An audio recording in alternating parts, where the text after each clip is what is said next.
So, good evening, everybody, and thank you for taking your valuable and precious time today, this evening on Saturday. Really a very warm welcome to all of you who have joined today. It's going to be a very special seminar today as we are going to have a very interesting speaker, an old colleague of mine, an excellent pediatric oncologist with more than 25 years of experience, Dr. Intezar Mehdi. We have been colleagues for a very long time. I've known him personally for more than 20 years, and we work together in HCG as well. He is the director right now, the head of the department and senior consultant of the Department of Pediatric Hematology, Oncology, and BMT, HCG Hospital, Bangalore. The rest of the information is there put up for you. For me, I think he's a very passionate oncologist. He's somebody who would just get down to the depth of it. And, even if he has to stay back in the hospital, as long as required. And, he's very approachable. I think that's another very great quality of him. You can always approach him to discuss the case in detail. And you can see the academic achievement that he has achieved both at national as well as international platforms. His areas of interest has been hematolymphoid malignancies, leukemias, and lymphomas in particular. And also he's started the thalassemia clinic and an expert in bone tumors, both solid tumors as well as BMT as well. He's a reviewer in many national journals and international journals, life member of many chapters, as you can read out over here, faculty and program director, fellowship in pediatric hematology, oncology, and BMT. I think the list goes on, Dr. Intezar. So, I don't want to take more time out over here. I'm going to give it over to Dr. Intezar, welcoming you today and taking the time out and to enlighten all of us with the advancements that have happened in this field of ALL. And what better than you to hear it from you today? So welcome, Dr. Intezar, over to you. Yeah, thanks, Dr. Renu, for the humble introduction. And first of all, thanks to you and your colleagues and your company for giving me this opportunity to be here this evening. As you rightly said, technology is moving rather very rapidly in the last 10, 20 years. I think it has gone from what used to be the standard of care to be something of the past. And in the next few minutes, we are going to see that how treatment, approaches in management of childhood leukemia has changed considerably in the last few years. If you have stopped sharing your screen, then I am able to share. Yeah, done. I've stopped. Yeah, thanks. Are you able to see now? You are able to see my screen now? Yeah, can you go on to the slideshow mode? Yeah. Right.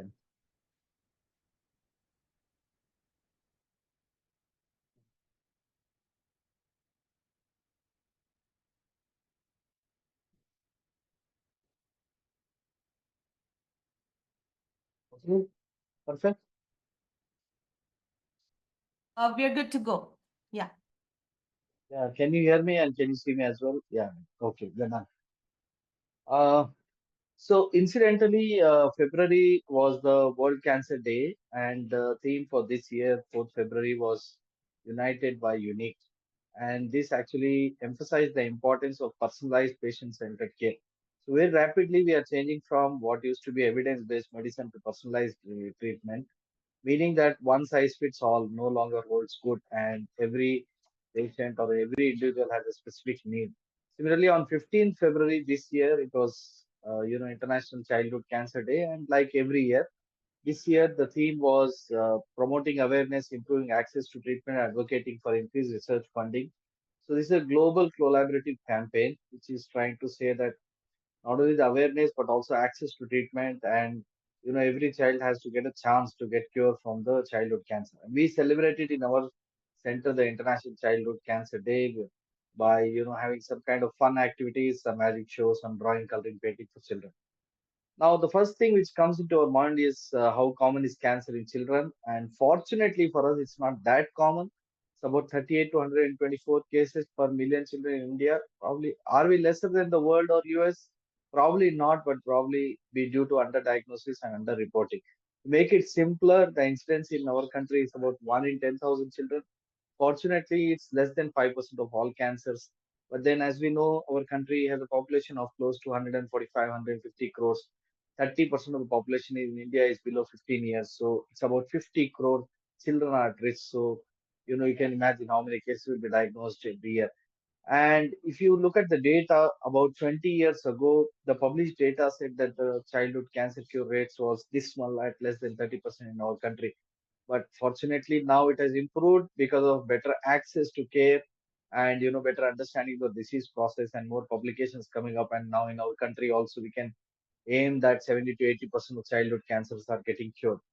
And we talk about cancers in children, leukemia, lymphoma, and brain tumors constitute about two-thirds of all childhood cancers. Similar is the state in our country as well as in the West. And then bone tumors, retinoblastoma, abdominal tumors, soft tissue sarcomas, and others, make up the list. And then, so when we talk about cancer in children, as we just saw, there are different types. We don't see breast, uterus, ovary, lung, or colon cancer in children. The disease biology is different. But cancers are more aggressive and they have more acute presentation, but at the same time, children, because they do not have comorbidities like diabetes, hypertension, ISD, and so on and so forth, majority of the time, the treatment approach is also very aggressive. We are going with a curative intent.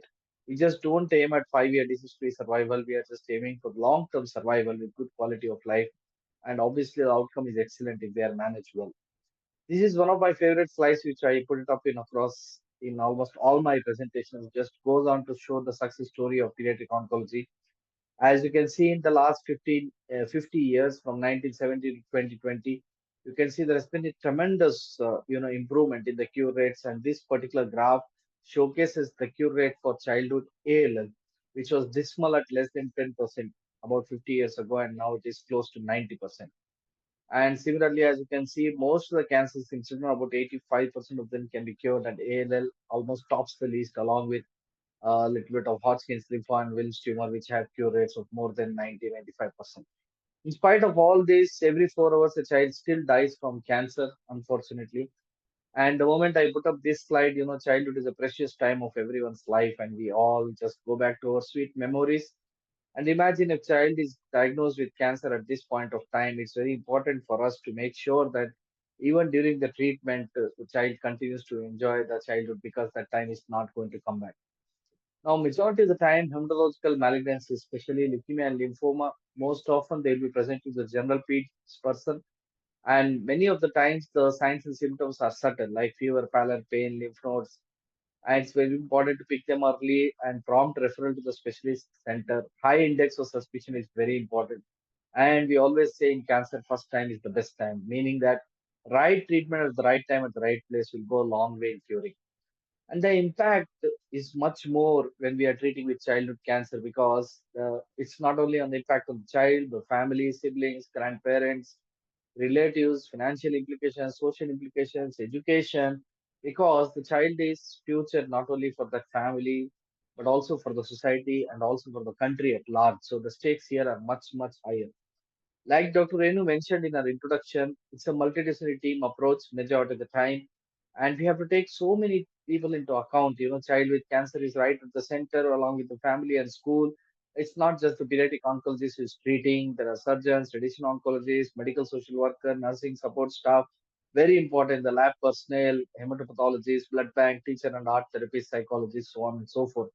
And make sure that the treatment given is with a lot of love, play, and determination. Now, it's a big question, which often, at least for the students, if they've joined here, why do children get cancer? As we all know, 95% of the time, we do not know what is the reason for the childhood cancer. And only 5% of the time, we may have some implications like genetic syndromes like Down syndrome, other chromosomal genetic abnormalities, exposure to ionizing radiation, which could be accidental or from radiation or from radiotherapy that has been linked to previous treatment. Rarely infections, for example, EBV-associated lymphoma, especially Hodgkin's and non-Hodgkin's lymphoma, and HIV-associated cancer. So when we talk about cancer in children, it just follows a particular age. As you know that majority of the time, preschool children, children below 2, 3 years of age, neuroblastoma is the commonest cancer in this age group, and then retinoblastoma and LIMS. And in the middle childhood, children start going to school by 4, 5 until about 15 years of age in this age group. The most important cancer in this age is blood cancer or acute lymphoblastic leukemia, followed by acute myeloid leukemia. And then when you have adolescents, there is a big growth spurt, and along with that, it coincides usually with the bone tumors, germ cell tumors, and lift of Hodgkin's lymphoma. So let's come to our topic for today. which is the leukemia or the ALL, simple in children. As you can see, there is a male age preponderance, and most of the children affected are between the age group of 2 to 10, and most of them are between the age group of 2 to 5, which is the peak age, and a slight male preponderance. And majority of the time, the classical presentation in children have unexplained fever.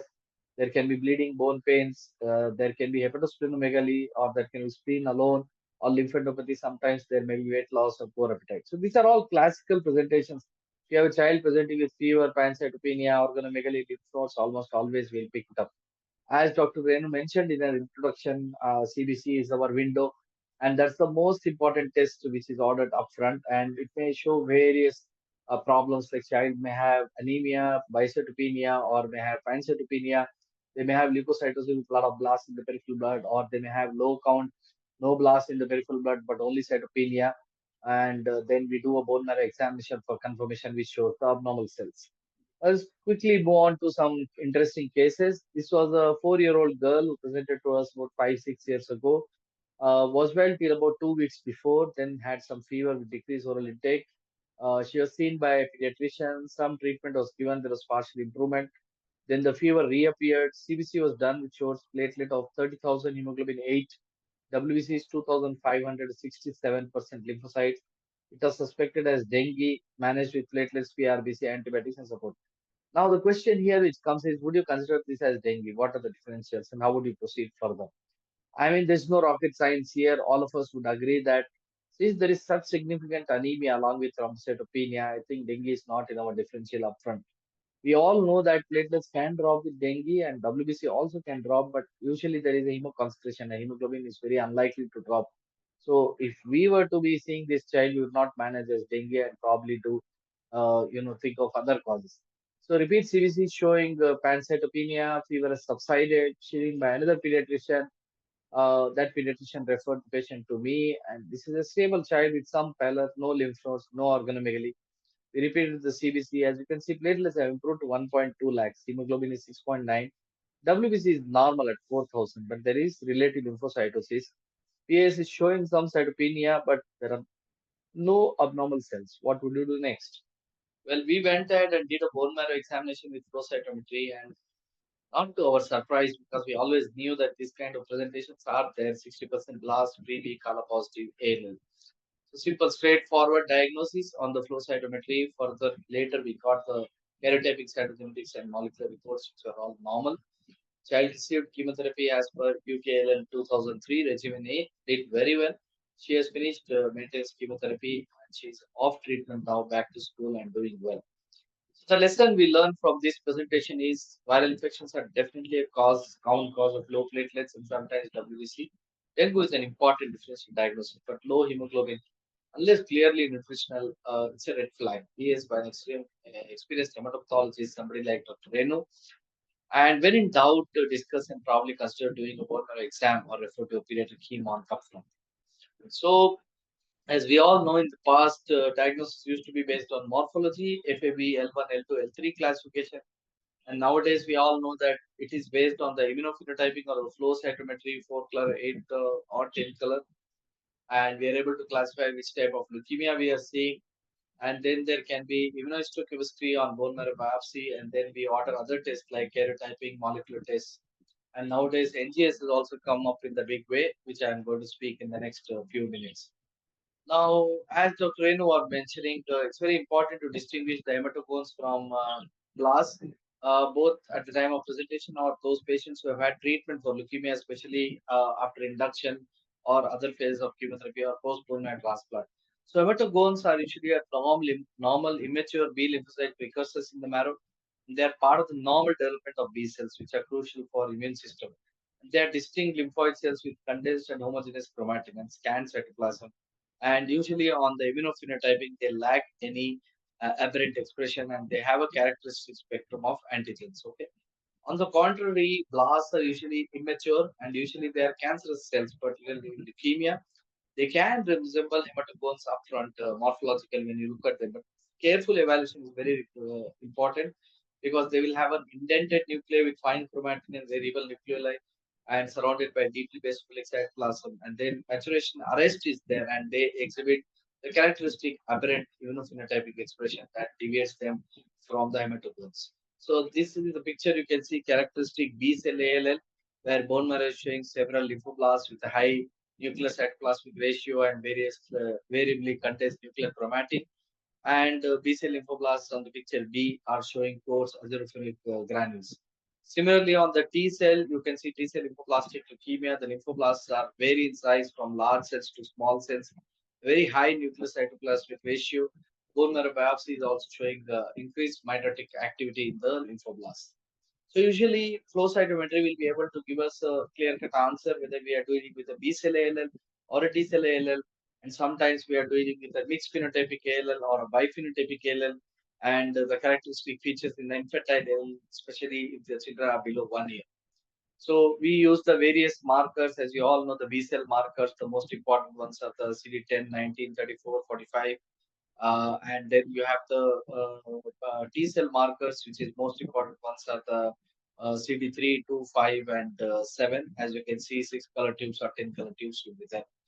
This is a simple diagram which is just showing how the characteristic features of flow cytometry in BALL. You can see that lymphoblastic lympho to moderate CD45 expression and low side scatter, and then B lymphoblasts are expressing CD19 and CD10.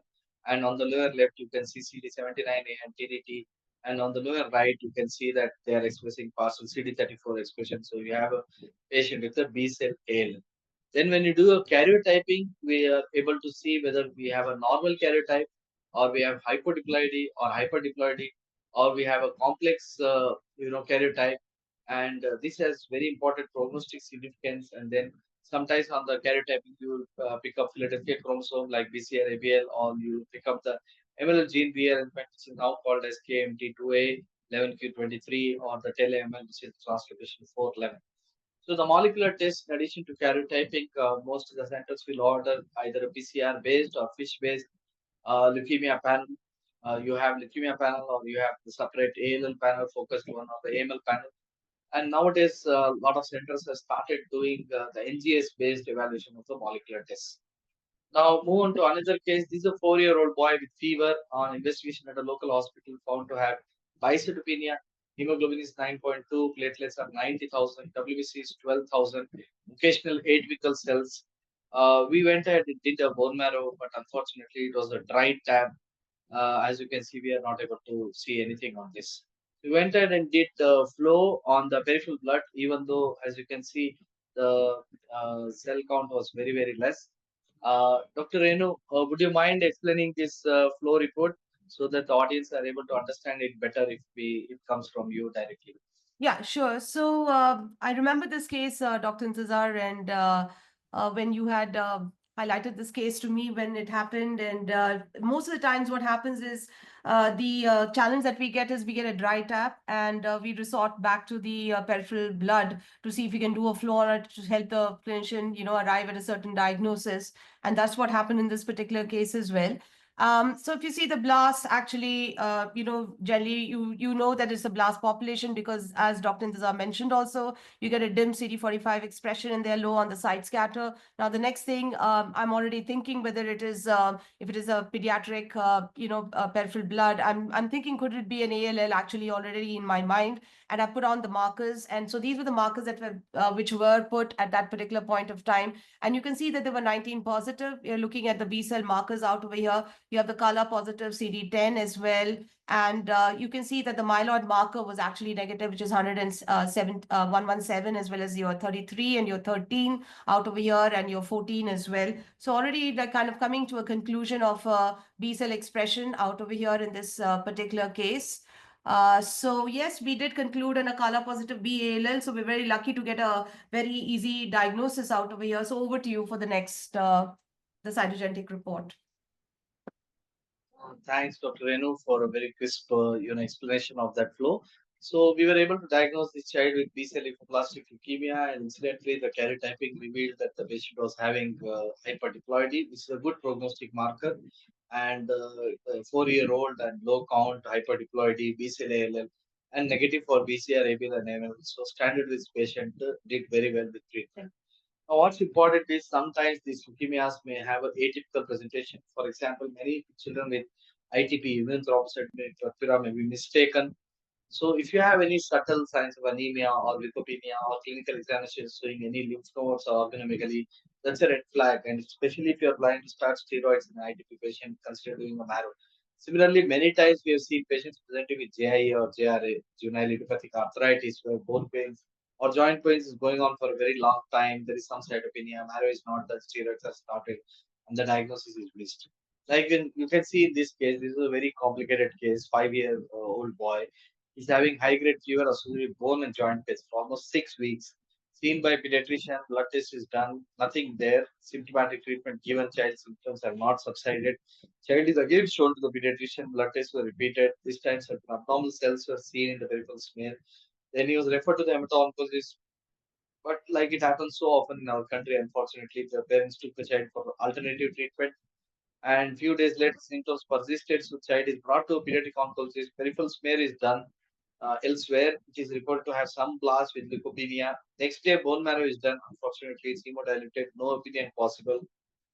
It is repeated again, but unfortunately, no opinion possible. Then the family has gone back to alternative treatment again. And few months later, down the lane, they came to us with the above symptoms, no definite diagnosis. Clinical examination, nothing remarkable. OP-based evaluation, we did routine blood test, X-ray, ultrasound, abdomen, TLS panel, or normal. We also asked for EBV, DNA, PCR. So initial evaluation is showing lymphocytic lymphohistiocytis, cytosis with few typical cells. What we do now? What are the possibilities now? Now, he was noted to have, as I mentioned, leukocytosis, some atypical lymphocytes, small insignificant lymph nodes, hepatomegaly, and bone pains on follow.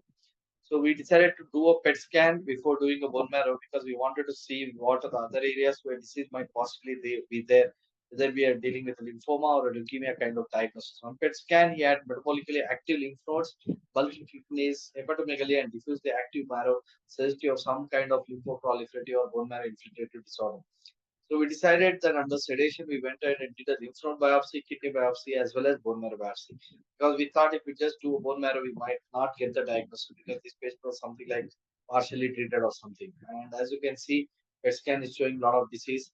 So on the bone marrow biopsy was negative, but the lymph node and kidney biopsy showed B-cell lymphoblastic lymphoma, stage 4 disease. Probably this was leukemia to start with, and because of partial treatment has become like this. We treated the patient like a B-cell lymphoma stage 4 with BFM-based protocol and HRM. Finished treatment, back to school, doing well, no issues at all. And you can see the PET scan showing fantastic clearance just in about 6 weeks' time post-induction. So this case highlights the need that even though a differential of hematolymphoid malignancy was suspected, it was not picked up on initial evaluation. Alternative treatments, especially steroids, may mask the picture, and even when diagnosed, the outcomes may become inferior. So, what is the standard of care presently? As you can see, that all ALL patients, we need to do a very good risk stratification to classify them into standard, intermediate, and high risk. Protocol-based management, aggressive supportive care, and MRD, minimal residual disease, which we are going to learn in the next few slides, and collaborative efforts. So as you can see in this slide, traditionally age, WBC count, immunophenotype, genetics, CNS, and MRD, these have been the criteria to classify the patients into favorable, intermediate, and unfavorable, or standard, intermediate, and high risk patients. Out of this, the most important thing now is the age, WBC count, genetics, hyperdiploidy versus hypo, and MRD, which is the end of induction MRD, whether it is negative or positive. So as you can see that the different groups have a little bit of difference in the risk stratification system. The NCI highlights mainly on age and WBC count. That means 1 to 10 years are standard risk, and anything below 1 and more than 10 are high risk. And WBC count less than 50,000 versus more than 50,000 is categorized as standard versus high risk. But if you the BFM group, their cutoff is age between 1 to 6 years and WBC count is 20. We also emphasize on the good prednisolone response, and all T cell ALLs go into high risk arm, and they are not treated on the standard risk arm, obviously. And then you have unfavorable cytogenetics and other things getting incorporated. Now, if you see the UKNL, it is more elaborate. It does have age WBC count similar to NCI, but extramedullary disease is also considered as high risk feature. Response to induction therapy, that is also considered as a very important feature. And unfavorable cytogenetics, especially hypodiploidy, MLL0 and IM21, they are associated with high risk. ETV6 and Annex1, which is a favorable cytogenetics, KM2A, also considered as high risk because they are associated with infant leukemia. And MRD status, those patients who are MRD negative versus positive, we actually classify them into standard and very high risk. So it's very important to stick to one particular, protocol, because there are subtle differences between protocol to protocol. Now, as you can see, that ALL is a very heterogeneous disease. You have cure rates in excess of more than 90%, especially in hyperdiploid ALL and tele-ML ALL. And you have a dismal outcomes in patients right at the bottom of the picture. You can see 30% odd in patients who are infantile leukemia, especially with MLL gene variant. We all know that the ALL treatment actually focuses on what is called as induction, consolidation, and maintenance. Induction is for the first 4 to 6 weeks, and consolidation is next 4 to 6 months. The first month aims at achieving remission, deeper remission, and consolidation aims at removing the remaining cells which have been there, and maintenance aims to prevent disease relapse. Almost all protocols incorporate steroids, vincristine, anthracycline, and aspergillase in induction, followed by cyclophosphamide, cytarabine, 6-marcaptopurine, and methotrexate in the consolidation phases. And these are the various contemporary protocols. It's important that each center sticks to one particular protocol because they are all comparable when it comes to outcome. And in the UKLL, we follow this roadmap how to classify the patients into which group they are going to go. The child is below 12 months, then they go into interfant. Mature BLL goes out of the protocol. PCR ABL patients or MLL G3 or hypodiploid or IM amplification, they go into regimen C. And those patients who are more than 10 years go to regimen B, and those patients who are more than WBC count also go to regimen B. If they are not, then they all go to the standard risk regimen A arm. Now, in the last 20 years, considerable progress has been made in the MRD, and this is a beautiful paper which was written by David et al. In 2024 in Cancer's Basal. And this talks about MRD in leukemias and actually how we've learned from APML. APML was the first disease where we were able to evaluate MRD based on the TCR based. So this paper actually talks that we all know that in induction, our goal is to eradicate the leukemic cells below 10 to the power of 9 so that they are not cytotoxic detectable. And complete remission is defined as absence of circulating blast in peripheral blood and no signs of extreme disease and less than 5% blast in marrow. And but we all know that even though patients achieve morphological remission in the past, they were relapsing at some point of time later, and this led to the hypothesis that some kind of disease actually persisted, which we were not able to probably identify because we did not have technology at that time. And then over a period of time, flow cytometry based MRD came into work, and now recently, as you know, PCR and NGS based, MRD monitoring has come, which we are able to actually, have deep molecular remission by treatment, and we are able to monitor progress on these patients. So to summarize, MRD has been a big game changer. In addition to age, WC count, cytogenetic response, response to therapy, and detection of MRD at the end of induction. Now, MRD is the most important independent prognostic marker in ALL, and we all know that there is nothing called as minimal residual disease. We are able to detect something that means it is measurable residual disease. What we were not able to detect in the past, we are able to detect now with the newer technologies, because up to two-thirds of children may have MRD detectable after induction therapy, depending on the biological subtype and method of detection. It's only that what method we are using at this point of time, because even those patients who have MRD-based flow negative are also relapsing at some point of time. So deeper molecular remission is required. And this has been the history MRD assessment tools with the year of implementation. As you can see, in the 70s, we used to do morphology, and we used to find out if there are less than 5% blast post induction or not. 80s, we were able to do with cytogenetics, at least for those characteristics, for example, BCR, ABL. 1990s, up to 2000, we are able to do with flow cytometry 10 to the power of minus 3 and 4.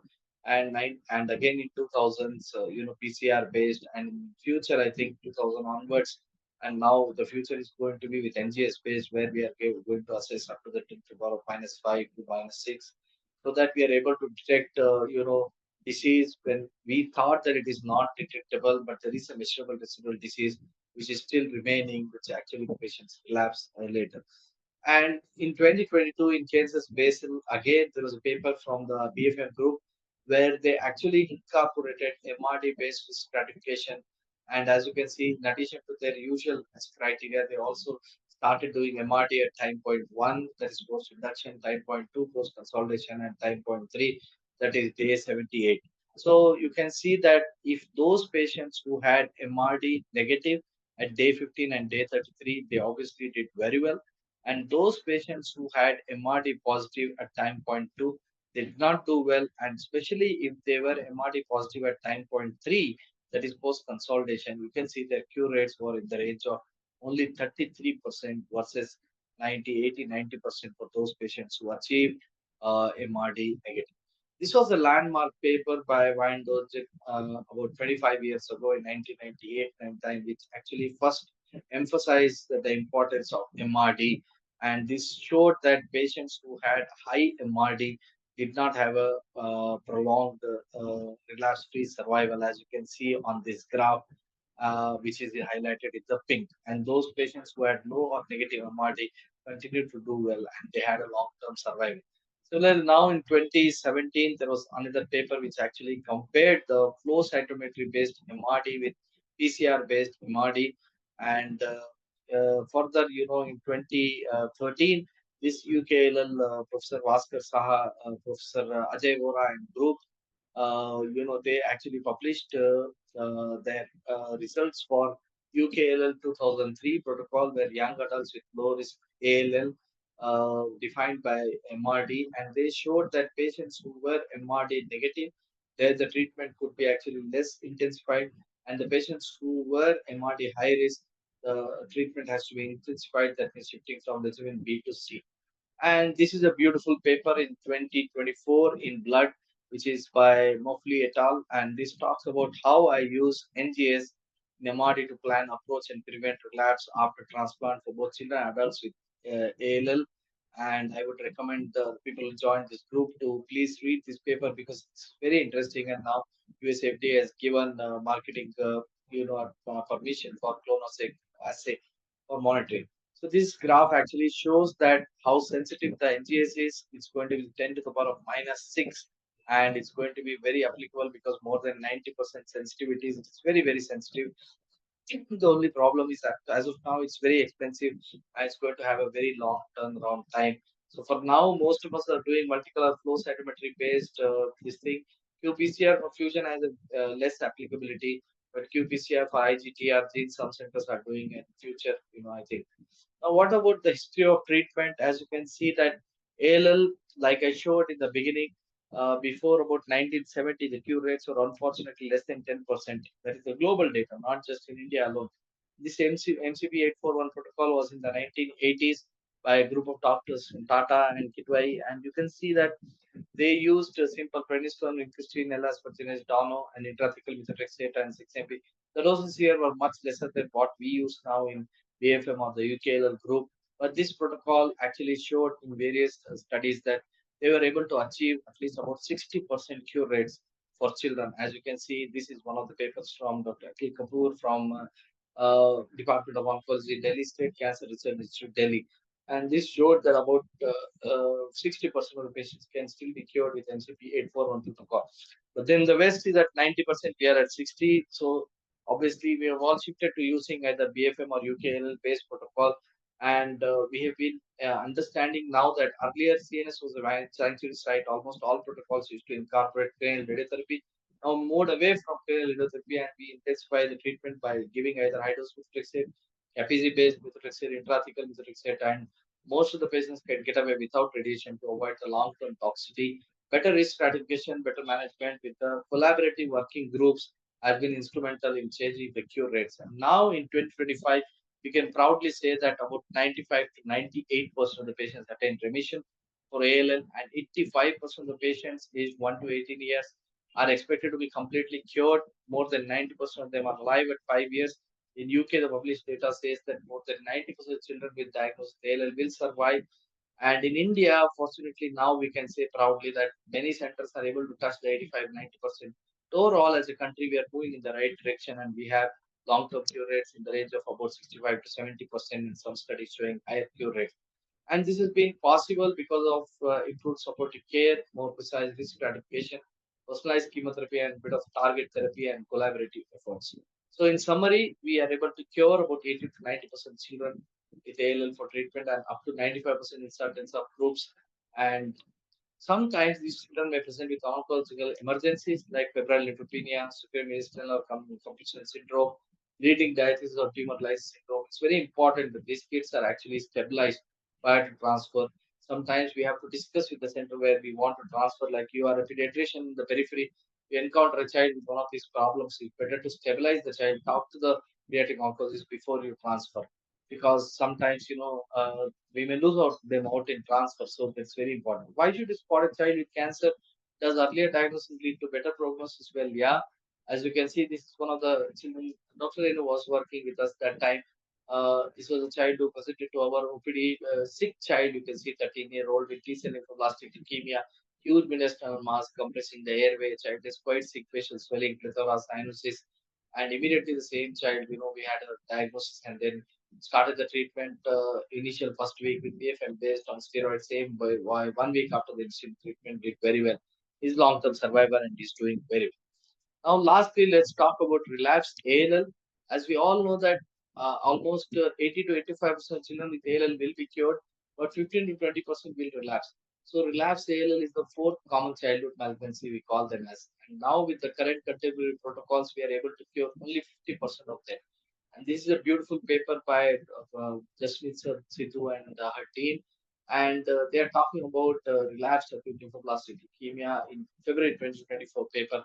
They say that only about 50% of the patients are controlled or cured, and the high time that we start incorporating immunotherapies and cellular therapies.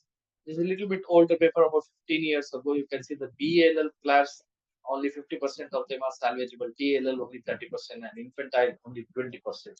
Can we predict who are the patients lab failure who are going to do well versus not do well? Yes, to a large extent we can. Site of relapse, length of first complete remission, immunotherapy. That means if the patient has relapsed at bone marrow versus combined versus isolated extramedullary will do well. Timing is very important. Early relapse, that means less than 18 months from diagnosis, they will have a poor response versus late relapse, which happens more than 18 months from diagnosis. And the immunophenotype BALL is fares better than TALL. So these are the three most important factors. So as I mentioned, these three factors plus what is the somatic or genetic alterations and what is the prior therapy the patient has received. This will decide how the patient is going to do. So if you classify the patients into low risk, then they may get away only with chemotherapy and site-directed radiotherapy. Intermediate risk patients will require chemotherapy and probably will require transplant. High-risk patients will require transplant, and that is where RT or investigational agents will come. And then there are multiply relapsed patients where definitely, immunotherapy and CAR T cells and investigational agents will come. And this is how, the clones actually change. At the time of initial diagnosis, we may have a different clone. And at the time of relapse, either the minor clone changes, it was polyclonal or a new clone may actually come. The risk stratification systems are also slightly different between the groups, but essentially, the timing, the site of relapse is what is important. So as you can see in 2012, this is a paper from Locatelli et al. This was put up in Blood. You can see that patients who have bone marrow relapse, and if it is isolated versus combined, especially if they are standard risk, that means more than 6 months after stopping treatment, they can be treated with chemo. If they are MRD negative, just chemo alone. If they are positive, allotransplant. And those patients who had isolated bone marrow relapse, if they are high risk, then all of them proceed to transplant. And those patients who are eligible for transplant, we used to choose either a HL identical sibling. If no HL identical sibling is there, then affiliated donor versus cord blood versus haplotransplant used to be the norm. Now, reinduction chemotherapy options until few years ago, we had the option of either BFMR, RES protocol, COG protocol, or the UKL R3 protocol. R3 protocol clearly showed that mitoxantrone was better than the idarubicin, the R3 protocol, and 3-year overall survival was 69% in the mito group compared to 45 in the idarubicin. This is the flow map. As you can see, most of the standard patients will go with the consolidation intensification. They don't require transplant. All the high risk patients will end up getting transplant, and the intermediate risk patients will end up getting either chemotherapy or transplant, depending on the MRD evaluation at the time point one. And the results of this paper, both ALL-R3 and ALL-RES BFM 2002 clinical trials, this is for the relapsed ALL. And as you can see, the comparison, the UKLL-R3 has a 3-year progression-free survival of 65%, overall survival 69, about 240 patients, ALL raised patient to for 540, 5 years survival of 60, 69, and COG group. So as you can see, all the groups in about 60%, they are able to give either 3 or 5 years event-free or progression-free survival. So many patients require BMT, high-risk infantile ALL, ALL with reduction failure, ALL with unfavorable cytogenetics, high risk, and relapse ALL, especially early, very early, and T-cell.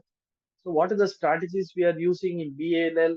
We are using reinduction plus novel agents, for example, glinatumomab or inotuzumab. And those patients who require allo transplant very early disease, they will require Ph positive ALL. We are moving towards the era of TKI plus reinduction. And in TALL, majority of the patients are requiring Nelrabine based treatment, and all decisions are guided by MRD. So you can see what is the difference in the next 12 years. Now you see in 2024 how we treat the ALL relapse patient. Now B cell ALL relapse will get 4 drug induction, early or late MRD. Blinatumomab will be incorporated right here, and then these patients will proceed with transplant. Those patients who are MRD negative will just get chemotherapy. Similarly, in the patients TALL 4 drug reinduction, and then the patients will go into early phase trials with Nelrabine and transplant. Similarly, the patients isolated CNS relapse will also get either chemoradiotherapy or transplant. So, in summary, ALL at relapse classify them into standard high risk. All high risk patients reinduction chemo and then proceed to transplant. In standard and intermediate risk, based on the MRD evaluation, decide if the patient can be salvaged with chemo alone or will need transplant. Now, a lot of papers have come with bortezomib-based chemotherapy, which is, from our adult colleagues in myeloma, they use bortezomib so extensively. And the papers have shown, like this paper in 2012 showed about 22 patients here, B cell of 20 patients, and about 16 of them, about 80% of them had a good response to bortezomib-based induction. So this was incorporated into the similar arm, like with Dox and prednisolone, and bortezomib is given 1.3 milligram per meter square day 14811 along with the PEG. And this was in 2019 paper, about 135 patients. You can see 103 BALL and 22 at TALL, all were children. And you can see that CR2 rates were about 68% for BALL. Impressively, even TALL had a 68% response rate, which is quite excellent.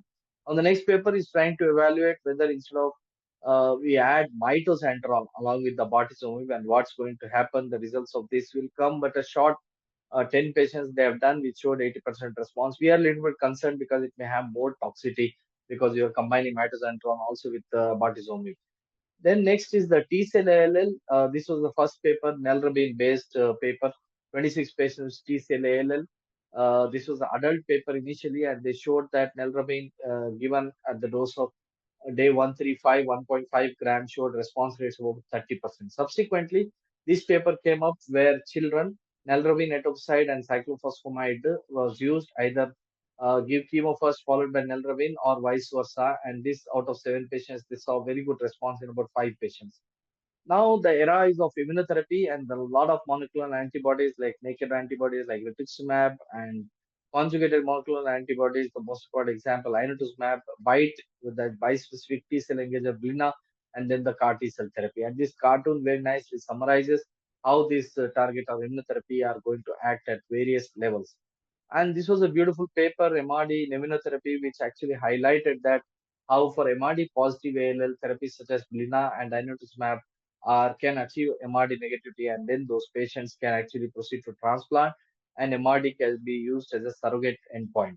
Similarly, MRD directed immunotherapy, both for Blina and inotuzumab, earlier used in treatment protocols, may obviate the need for stem cell transplant in some patients and is being incorporated, and CAR T is coming up in a big way.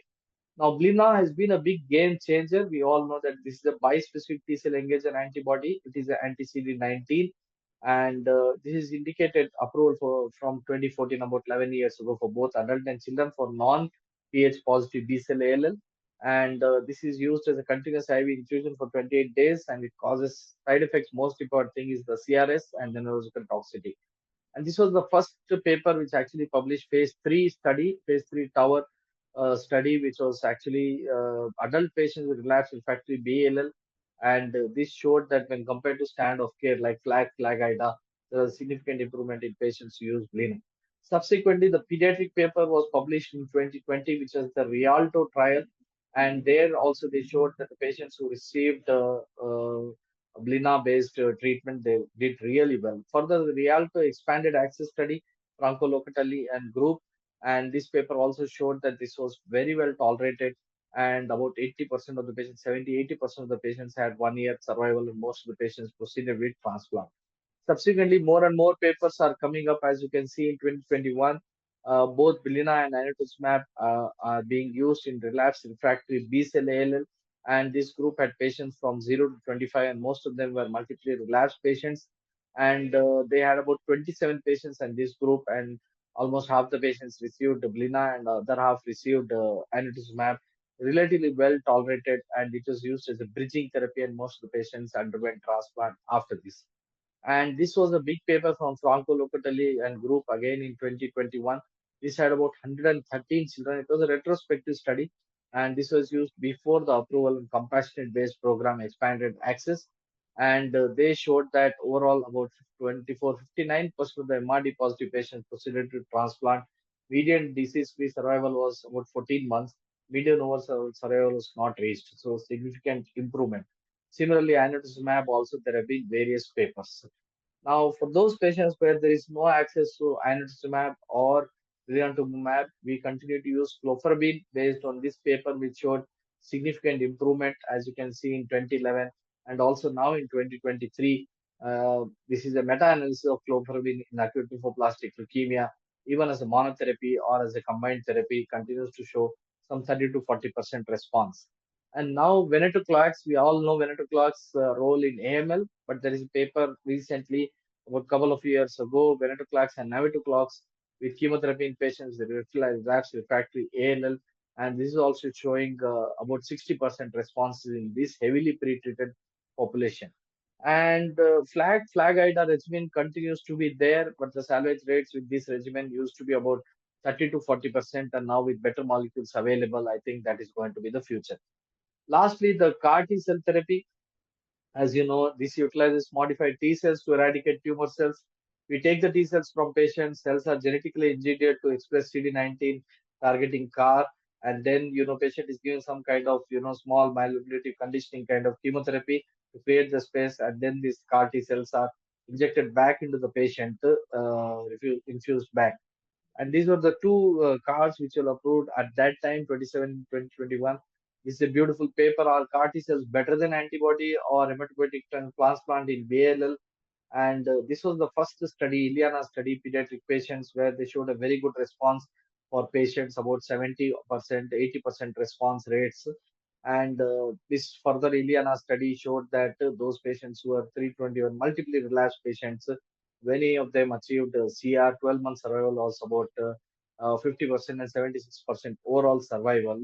So, but many patients in the Ileana study did not go on to get transplant, but subsequently we saw that some of the patients they lose out the CAR over a period of time, and those patients relapse early. So that's why many patients started bridging over to transplant, and then nowadays, there are papers to say that it's better to transplant the patients and use the CAR T as a bridging therapy. So this table beautifully summarizes that where should we use Glina, where should we use Ino. So if you have very heavy disease, then it's better to use Ino. If you have a MRD positive disease, then you can use Glina.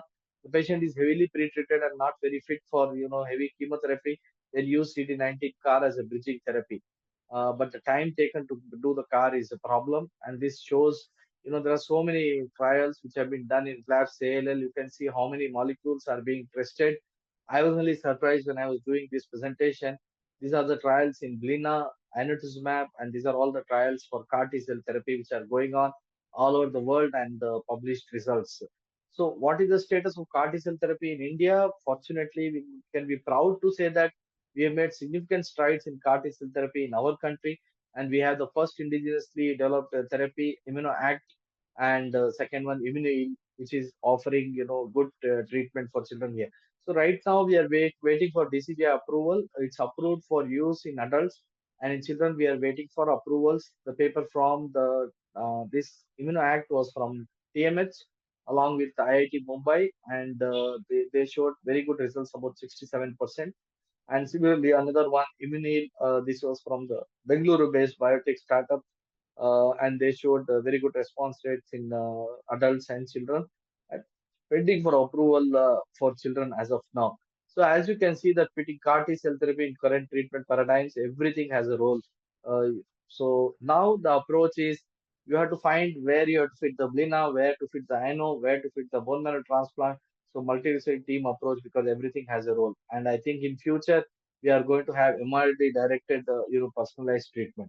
So this is the transplant data from our country. We've done about 25,000 odd transplants, adult and pediatric about 6,000. And as you can see that this is the transplant data from our center, 400 odd patients. This is our unit where we do our work, and the BMT unit, 9-bedded, state of the art, and we do all kinds of hemato-oncology, transplant, solid tumors. These are some of the publications from our center. These are the recent awards, and this is my beautiful team without whom I wouldn't have been able to do what we have been doing at our center. Thank you for your patient hearing, and if there are any questions, I'll be happy to take.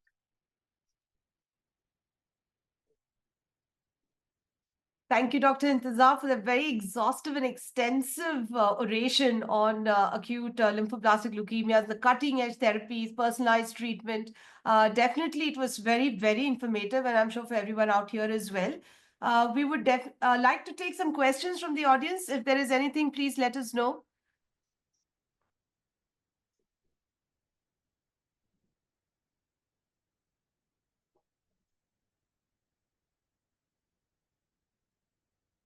Or if anybody would like to share their experience on acute lymphoblastic leukemias in their practice or anything at all on the pediatric front, it's a forum where you could share something from your side as well.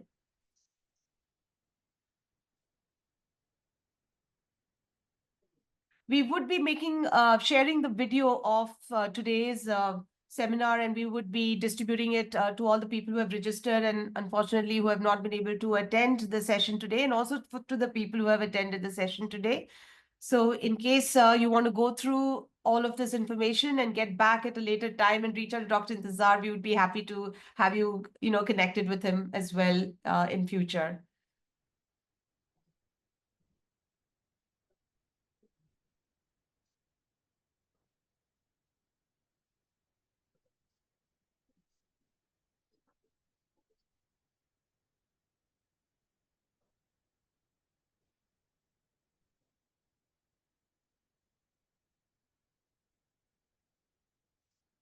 So Dr. Intezar, Thanks, Dr. Renu. yeah, I personally felt that it was very optimistic to know about the cure rates, which we are actually hitting here in India, close to about 90% as it is in the international places as well. And that's something so good to know. And the amount of advancements that have actually happened makes it even more exciting, to go on, whether you're on the diagnostic front or, as being on the treatment side as well. It's so it's really so good to know that today that we are able to conquer this and bring out such transformation in the lives of children today. And as we know how difficult it is in the pediatric scenario to actually curb the disease and to bring about the treatment and to get positive rates of survival, it's definitely a great eye opener to see the kind of options that we have in treatment today as well.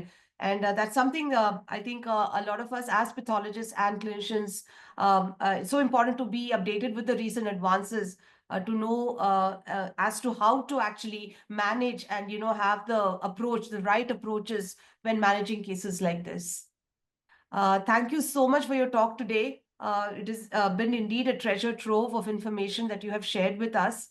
And we will definitely be sharing the video to everybody who has registered with us today. And we'll definitely get back to you with questions if we do get at a later point of time. Thanks. Yeah. Thanks, Dr. Renu.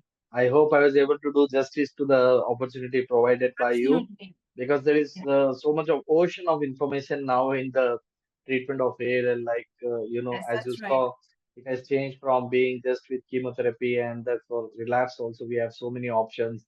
We have so much target therapy, immunotherapy, we have CAR T.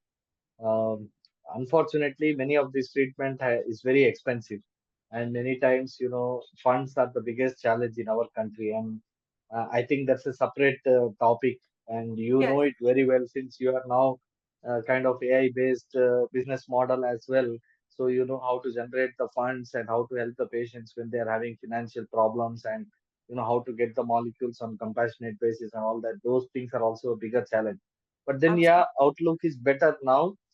We have been able to reach from what used to be less than 30% about 20 years ago to close to 80% in our country. And then even in labs, ALL, almost most of the patients used to end up getting only palliative care in the past. And now we are seeing patients who, even with second relapse, coming back for active treatment because we have so much options available, and we might be able to, you know, cure some of them even from that group. So that's very motivating. Yeah. Right, right. So thank you so much again for taking your time on this beautiful Saturday evening, and wishing everybody else also out there to have a great evening ahead. Do get back to us with questions, and we would be very happy to help you out with answers for the same. I would also like to Thank thank you. Mr. Manohar Yeah. Daka from my team for relentlessly, going ahead with all the communications and sending the Google Forms for registration, as well as sending out the Zoom link as well, and for being able to host this meeting here for all of us here today. Thank you, Daka, so much. And thank you, everyone, for whoever Thank you. participated in today's session. Thank Thank you you. and Bye goodbye. bye. Have a great evening. Have a great weekend, everyone. Bye.